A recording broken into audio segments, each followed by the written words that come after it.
Hi నమస్తే. నేను మీ journalist రెహమాన్‌ని. Janasena అధినేత పవన్ కళ్యాణ్‌కు అసలేమైంది?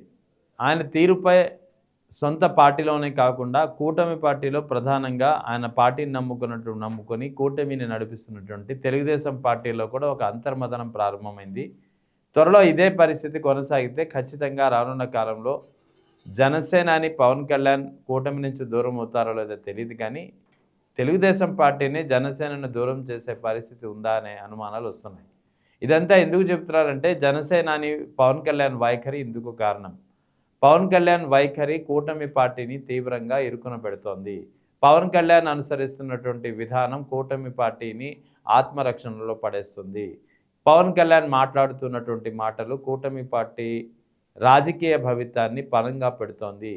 పవన్ కళ్యాణ్ చేస్తున్నటువంటి వ్యాఖ్యలు కూటమి పార్టీని ముఖ్యంగా తెలుగుదేశం పార్టీని ఒక వర్గం నుంచి దూరం చేసే పరిస్థితి కనిపిస్తోందనే వాదన గట్టిగా వినిపిస్తోంది. ఇదంతా ఎందుకు చెప్తున్నానంటే పవన్ కళ్యాణ్ ఈ మధ్యన కాపులకు సంబంధించి కాపు సామాజిక వర్గానికి సంబంధించి చాలా తీవ్రమైనటువంటి వ్యాఖ్యలు చేస్తూ వస్తున్నారు. అదేదో అలవోకగా చేశారు, ఆ ఆవేశంలో చేశారంటే కాదు కానీ ప్రతి సందర్భంలోనూ ప్రతి సందర్భం ఉన్నా లేకపోయినా ప్రతి వేదికపై ఇవే మాటలు మాట్లాడుతున్నారు. ఆయనలో ఒక విధమైనటువంటి ఫ్రస్ట్రేషన్ కనిపిస్తోంది. ఆ ఫ్రస్ట్రేషన్ కాపు సామాజిక వర్గంపై చూపిస్తున్నారు. ఇదంతా కాపు సామాజిక వర్గాన్ని కూటమి నుంచి దూరం చేసే పరిస్థితి కనిపిస్తోంది. అందుకే కూటమి ప్రభుత్వం ముఖ్యంగా తెలుగుదేశం ప్రభుత్వం, తెలుగుదేశం నేతలు పవన్ కళ్యాణ్ అనుసరిస్తున్నటువంటి విధానం పట్ల పవన్ కళ్యాణ్ మాట్లాడుతున్నటువంటి వ్యాఖ్యల పట్ల చాలా ఆందోళన చెందుతోంది. కాపులు ఒకప్పుడు కాపు సామాజిక వర్గం కులభావన తెచ్చుకోవాలి, అన్ని కులాల్లో ఉన్నటువంటి భావనే మీరు తెచ్చుకోవాలని చెప్పి మాట్లాడినటువంటి పవన్ కళ్యాణ్ కాపులు అధికంగా ఉన్న చోట పోటీ చేస్తే విజయానికి ఢోకా ఉండదని చెప్పి తెలిసి పిఠాపురం నుంచి పోటీ చేసినటువంటి పవన్ కళ్యాణ్ తనకు కేటాయించినటువంటి 21 అసెంబ్లీ సీట్లలో సగానికి పైగా కాపుల్ని నిలబెట్టి గెలిపించుకున్నటువంటి పవన్ కళ్యాణ్ తీరా ఏరు దాటాక తెప్ప తగిలేసే రకంగా ఇప్పుడు కాపులు అవసరం లేదు అని వ్యాఖ్యానించడం చూస్తుంటే కాపుల్లో నిజంగానే ఒక అంతర్మదనం, ఒక ఆగ్రహం వ్యక్తమవుతోంది. పెద్ద ఎత్తున ఇప్పటికే కాపు చేసే నాయకులు దాసరి రాము లాంటి వాళ్ళు పెద్ద ఎత్తున పవన్ కళ్యాణ్పై మండిపడుతున్నారు. నాకు ఓట్లేయలేదు, కాపుల ఓట్లతో నేను గెలవలేదు, కాపుల కోసం నేను పార్టీ పెట్టలేదు, కాపుల కోసం నేను సీఎం అవ్వాలని కోరుకోవడం లేదు. ఇది ఆయన చేస్తున్నటువంటి ఇన్నాళ్ళు చేస్తున్నటువంటి వ్యాఖ్యలు. ఈ వ్యాఖ్యల పట్ల జరుగుతున్నటువంటి పరిణామాల పట్ల ఇప్పటికే కాపుల్లో తీవ్రమైనటువంటి వ్యతిరేకత ఉంది. సో ఈ కాపుల్లో వ్యతిరేకత వ్యక్తమవుతుంది. గత కొద్ది కాలంగా పవన్ కళ్యాణ్ వైఖరి అనేది చాలా కాలంగా చాలా సందర్భాల్లో పలు వీడియోల ద్వారా మనం తెలుసుకున్నాం, మాట్లాడుకున్నాం. కానీ ఇప్పుడు కొత్తగా ఉన్నటువంటి విషయం ఏంటంటే పవన్ కళ్యాణ్ అనుసరిస్తున్నటువంటి ఈ వైఖరి తెలుగుదేశం పార్టీని ఇరుకున పెడుతోంది. అందుకే తెలుగుదేశం పార్టీ నాయకులు కూడా పవన్ కళ్యాణ్ తీరు పట్ల విస్మయం చెందుతున్నారు. పవన్ కళ్యాణ్ మాట్లాడే వ్యాఖ్యల పట్ల తెలుగుదేశం నాయకులు ఆశ్చర్యపోతున్నారు. ఇదంతా కూటమి ప్రభుత్వానికి ఒక చెక్ పెట్టే పరిస్థితి ఉంటుంది. ఎందుకు ఇలా మాట్లాడుతున్నారనే తెలిసి మాట్లాడుతున్నాడా, తెలియక మాట్లాడుతున్నాడా అనేది తెలియక తలలు పట్టుకుంటున్నారు కూటమి నేతలు, ముఖ్యంగా తెలుగుదేశం పార్టీ నేతలు.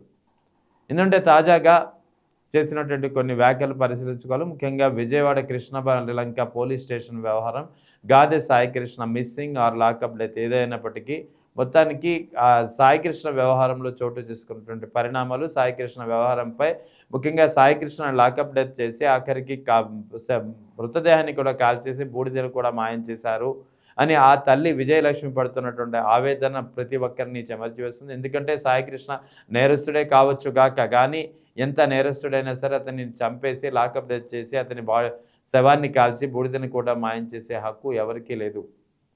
సో ఇది అందరికీ తెలిసిందే. అటువంటప్పుడు సాయికృష్ణ విషయంలో పవన్ కళ్యాణ్ ఎందుకు స్పందించలేదు? అది కూడా సాయికృష్ణ కుటుంబం కాపు సామాజిక వర్గానికి సంబంధించినటువంటి కుటుంబంగానే చూడకూడదు. జనసేన పార్టీ కోసం గత ఎన్నికల్లో పనిచేసినటువంటి కుటుంబం అది.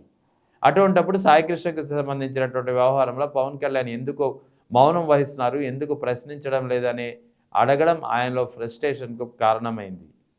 ఇలా అడగకూడదట ఆయన్ని. మరి ఏమడగాలి? మరి అదే కాపులు కులభావన తెచ్చుకోవాలని చెప్పింది మీరే కదా. ఆ కాపుల ఓట్లతోటి అధికారంలోకి వచ్చింది మీరే కదా.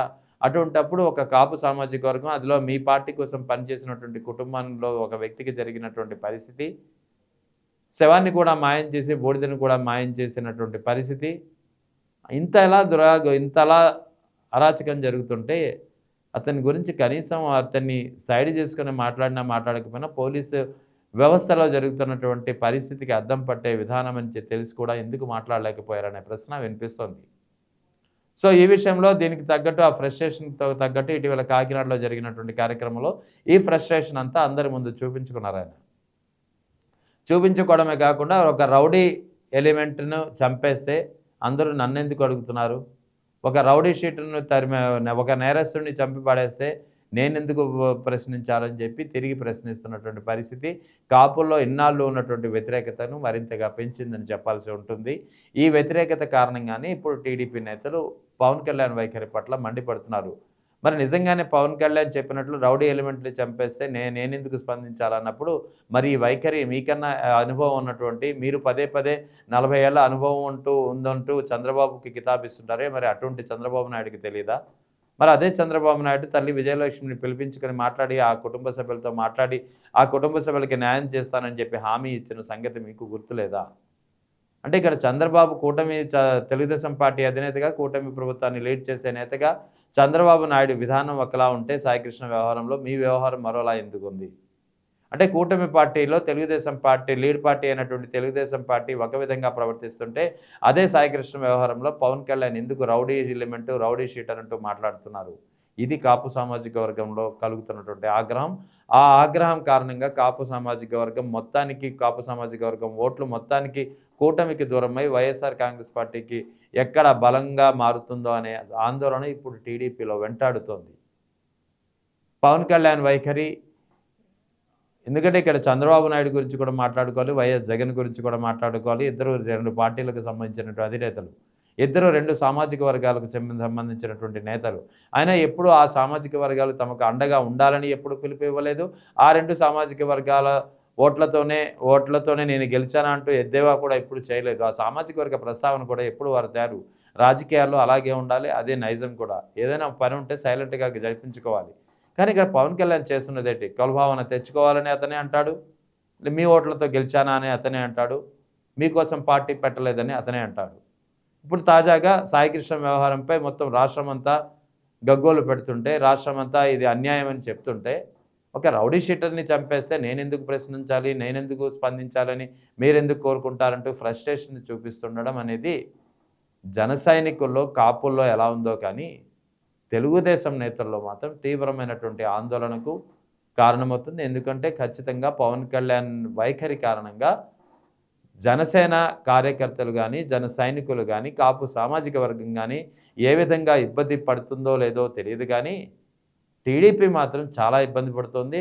ఇది టీడీపీ రాజకీయ భవిష్యత్తుకు పవన్ కళ్యాణ్ వెంట పెట్టుకుని పవన్ కళ్యాణ్ వైఖరిని సమర్థించలేక, పవన్ కళ్యాణ్ వైఖరిని కాదనలేక, ఖండించలేక ఏం చేయాలో తెలియక తలలు పట్టుకుంటున్నారు టీడీపీ నేతలు పవన్ కళ్యాణ్ మాట్లాడుతున్న మాటలు చూసి.